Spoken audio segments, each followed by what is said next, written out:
ADMK plus TVK எப்படி இருக்கும்? கொஞ்சம் யோசிச்சு பாருங்களேன். எஸ், எடப்பாடி பழனிசாமி வந்து மக்களை மீட்போம், மக்களை காப்போம்னு சொல்லிட்டு சம்திங் ஒரு நிகழ்ச்சிக்கு போயிட்டுருக்காரு. அதாவது மக்களை சந்திச்சு பேசுறதுக்கு. அப்ப நாமக்கல் மாவட்டத்தில் இருக்க குமாரமங்கலத்தில் வந்து பேசிட்டு இருக்கக்குள்ள வந்து ஒரு லைன் வந்து சொல்லியிருந்திருப்பாரு.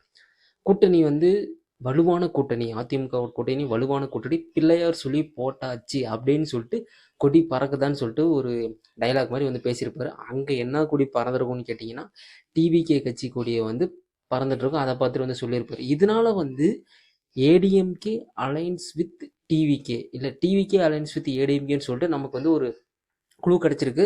இதுவரையுமே வந்து மௌனம் காத்துட்டு இருந்த எடப்பாடியே வந்து இப்போ வந்து கூட்டணி வந்து உறுதியாக இருக்குன்னு வந்து அவரே வந்து வெளிப்படையாக வந்து சொல்லாமல் வந்து சொல்லியிருக்காரு. ஸோ இதனால வந்து அரசியல் களம் வந்து ரொம்ப வந்து சூடு பிடிச்சிருக்கு. உங்களுக்கே தெரியும், ஆல்ரெடி வந்து நிறைய கட்சிகள் வந்து போய்கிட்டு இருக்கு. பட் இந்த இன்சிடென்ட்னால வந்து பல கட்சிகள் வந்து ரொம்ப வந்து பதற்றத்தோட இருக்காங்க. பிகாஸ் வந்து ஏடிஎம்கே ப்ளஸ் வந்து டிவிக்கு அலைன்ஸ் வச்சா கண்டிப்பாக வந்து என்ன நடக்கும்னு வந்து உங்களுக்கே தெரியும். ஸோ உங்களோட ஒப்பீனியன் என்ன? கமெண்ட் பண்ணுங்கள், லைக் பண்ணுங்கள், ஷேர் பண்ணுங்கள், சப்ஸ்கிரைப் பண்ணி வச்சுக்கோங்க.